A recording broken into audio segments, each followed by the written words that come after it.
Hi sir. Sir, అన్ని problems gastric problems కాదు, కానీ ఏ ప్రాబ్లం గ్యాస్ట్రిక్ ప్రాబ్లమా అని తెలియట్లేదు. కొన్నిసార్లు హార్ట్ అటాక్స్ని కూడా గ్యాస్ అనుకుంటాము. కొన్నిసార్లు నిజంగా గ్యాస్ ప్రాబ్లం వచ్చినా అమ్మో నాకు గుండె నొప్పి వచ్చేస్తుందేమో అని టెన్షన్ పడుతూ ఉంటాం. కానీ ఈ గ్యాస్ట్రిక్ ప్రాబ్లం అన్నది చాలా కామన్ ప్రాబ్లం అయిపోయింది సార్. ఇంకా ఏ వ్యాధినైనా సరే నలుగురిలో ఒకరికి అని చెప్తామేమో, కానీ ఇది నలుగురికి ఉంటుంది ఈ రోజుల్లో. Why is that so? అదే ఫస్ట్ థింగ్ ఏమంటే అందరికీ వస్తాయని నేనైతే ఒప్పుకోను.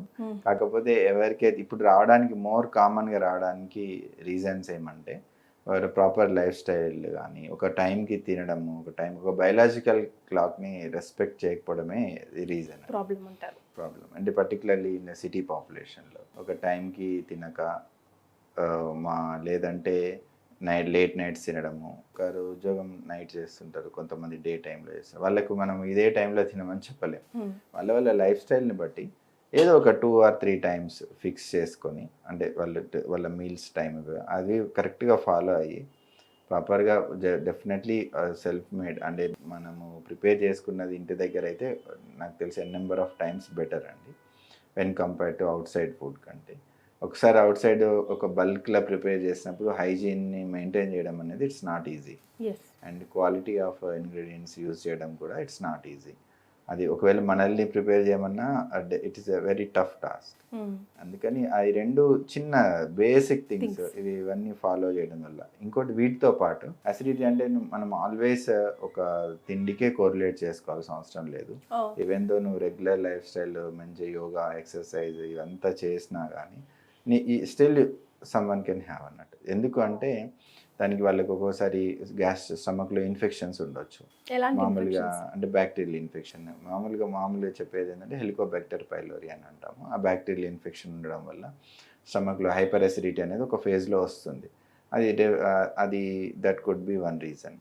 ఆ బ్యాక్టీరియా మనకి ఎలా వస్తుంది అంటే మనం తినే ఆహారము నీళ్ళ ద్వారానే వస్తుంది. కాబట్టి it's one of the very common reason.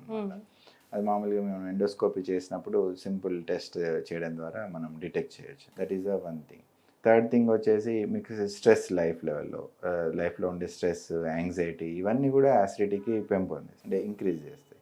వీటితో పాటు ఇంకా కొంతమంది ఇప్పుడు ఎక్కువ ఇర్రేషనల్గా పెయిన్ కిల్లర్స్ ఎక్కువ యూజ్ చేయడము, అది సరిగా ఆల్కహాల్, స్మోకింగ్, స్పైసీ ఐటమ్స్, ఇట్లా జంక్ ఫుడ్ ఇవన్నీ కూడా డెఫినెట్లీ యాసిడిటీ కాంట్రిబ్యూట్ చేస్తాయి. సార్, యాసిడ్ రిఫ్లక్స్ అన్నది గ్యాస్ట్రిక్ ప్రాబ్లం అన్నది రెండు 2 different ప్రాబ్లమ్స్. అంటే ఒక స్పెక్ట్రమ్లో 2 డిజీజెస్ అనుకోవచ్చు. బట్ ఇప్పుడు రిఫ్లెక్స్ వాళ్ళు ఎక్కువగా మెయిన్గా ఎట్లా ప్రజెంట్ అవుతారంటే మీరు చెప్పారు కదా, ఇట్లా హార్ట్ బర్న్ కానీ, థ్రోట్లో ఒక పుల్లటి సెన్సేషన్ రావడం కానీ, చెస్ట్ డిస్కంఫర్ట్, ఒకసారి సివియర్ చెస్ట్ పెయిన్, ఒకసారి స్వాలో చేసేటప్పుడు డిఫికల్టీ రావడం అనేది ఇవి కామన్గా ప్రజెంట్ అవుతాయి. వీళ్ళని డెఫినెట్లీ హార్ట్ అటాక్కి మనము కన్ఫ్యూజ్ అవుతారు. ఒక్కొక్కసారి వీళ్ళు హార్ట్ అటాక్ ప్రాపర్గా వచ్చినప్పుడు కూడా ఇది నాకు ఇంత రోజు రెగ్యులర్గా వచ్చే గ్యాస్ పెయిన్ అని నెగ్లెక్ట్ చేసి అన్ఫార్చునేట్లీ లైఫ్ కోల్పోయిన వాళ్ళు కూడా చాలామంది ఉన్నారు. దీన్ని వాట్ ఐ సజెస్ట్ ఎంతో నేను గ్యాస్ట్రోఎంట్రాలజిస్ట్ అయినా కానీ మీకు ఎట్లన్నా ఒక చెస్ట్ పెయిన్ ఇట్లా డిస్కంఫర్ట్ వస్తే మీ ఓన్గా మీరు డయాగ్నోస్ చేయకుండా ఖచ్చితంగా మీరు డాక్టర్ని కన్సల్ట్ అవ్వాలి. అట్లీస్ట్ ఎనీవన్ మీకు అవైలబుల్ ఉన్న వాళ్ళని. అప్పుడు మీరు కార్డియాక్ కాజ్ రూల్ అవుట్ చేసుకోవాలి. ఎందుకంటే ఒక యాసిడిటీ వల్ల నీకు లైఫ్ థ్రెటనింగ్ సిచ్యువేషన్ అనేది రావడం అనేది ఉండదు.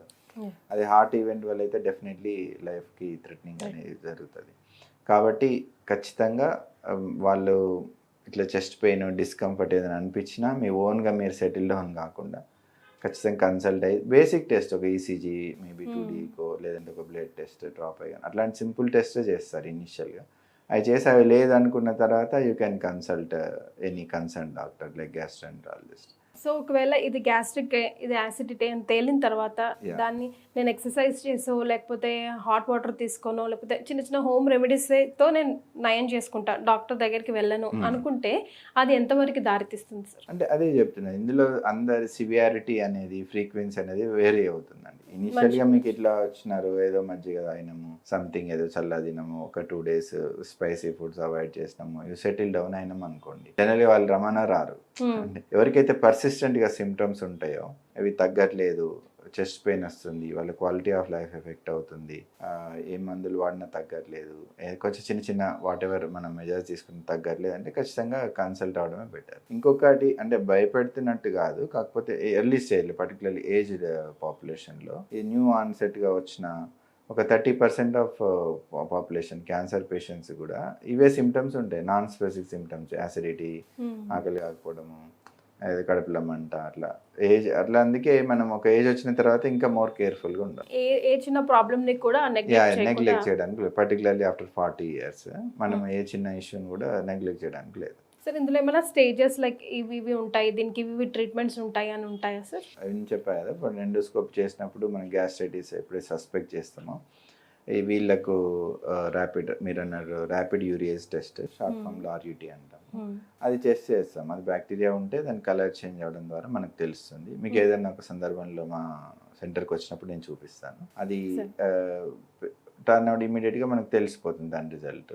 ఒకవేళ పాజిటివ్ ఉంటే దాని ట్రీట్మెంట్ తీసుకోవడం వల్ల తగ్గిపోతుంది. ఇది ఒకటే కాకుండా రిఫ్లెక్స్కి ఉంటే మనకు ఫుడ్ పైప్లో చేంజెస్ అనేవి మనకు తెలుస్తాయి. అంటే చిన్న చిన్న అల్సర్స్ కావడం కానీ, లేదంటే స్ట్రిక్చర్స్ ఫార్మేషన్ కానీ ఇట్లా అనేది ఉండొచ్చు. సో అన్ని ప్రాబ్లమ్స్ లైక్ పాజిటివ్ వచ్చింది కానీ సిమ్టమ్స్ లేవు, we don't need to treat it. అంటే జనరల్గా మనం ఆ సిచ్యువేషన్ వాళ్ళు మన దగ్గరికి రారు. అసలు సిమ్టమ్స్ లేకపోతే ఎందుకు వస్తారు? ఏదో ఒక సిమ్టమ్తో. బట్ ఎవరికైతే డిటెక్ట్ చేస్తాం H pylori, generally we recommended to treat them. Okay sir, simple వేగా యాసిడిటీని మనం ఎట్లా ప్రివెంట్ చేయొచ్చు? ఫస్ట్ ఒక బయలాజికల్ కారణం, మీ బాడీని మీరు రెస్పెక్ట్ చేయాలి. ఏది what ever you timely intake, sleep hygiene maintain చేయాలి, ప్రాపర్గా స్లీప్ పడుకోవడము, దాంతోపాటు టైంకి తినడము. ఇంకోటి మనము జస్ట్ మన బాడీని ఒక ఈచ్ ఫుడ్ ఐటమ్కి మన బాడీ ఎట్లా రెస్పాండ్ అవుతుంది అనేది, పర్టికులర్గా మనకు ఎప్పుడైతే ఇబ్బంది అవుతుందో మనకు తెలుస్తుంది ఒక సెన్సేషన్, దాంట్లో కొంచెం విజిలెంట్గా ఉండాలి. నాకు సడన్ ఫుడ్ ఐటమ్ తిన్న తర్వాత ఎగ్జాక్ట్లీ సడన్ ఫుడ్ తిన్నది నీ బాడీ గురించి నీకే తెలుస్తుంది. ఈవెన్ డాక్టర్ కూడా గ్రాస్లీ దే నో, బట్ ఒక 24/7 నీతో ఉండేది మీరే కాబట్టి ఎవరితోని అయినా వాళ్ళ అబ్జర్వేషన్ కూడా నేను చాలా ఇంపార్టెన్స్ ఇస్తాను.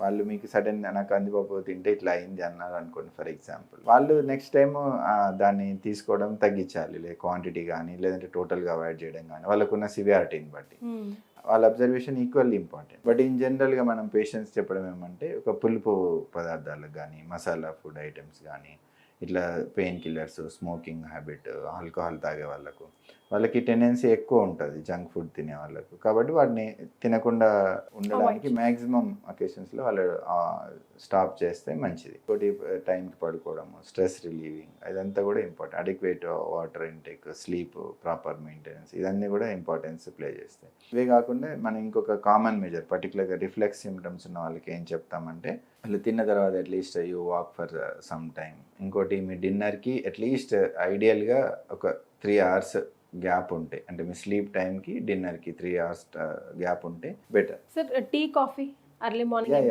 డెఫినెట్లీ వాటికి డెఫినెట్లీ టెండెన్సీ అనేది అసిడిటీ పెంచడానికి డెఫినెట్లీ ఉంటుంది. అదే ఇన్ జనరల్ కన్స్టెంట్స్ కావాలి. అది నీకెట్లా, మీకు మీరు టీ తాగినారు, మీకేం ఇబ్బంది లేదనుకోండి, yes you can have once or twice.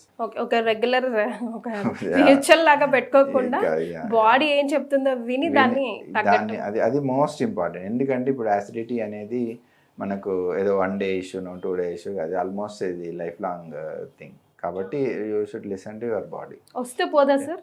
అట్లనే ఏం లేదు, definitely it is very much treatable and at your own level and at doctor level also. It's very simple to treat. Right, sir. Thank you.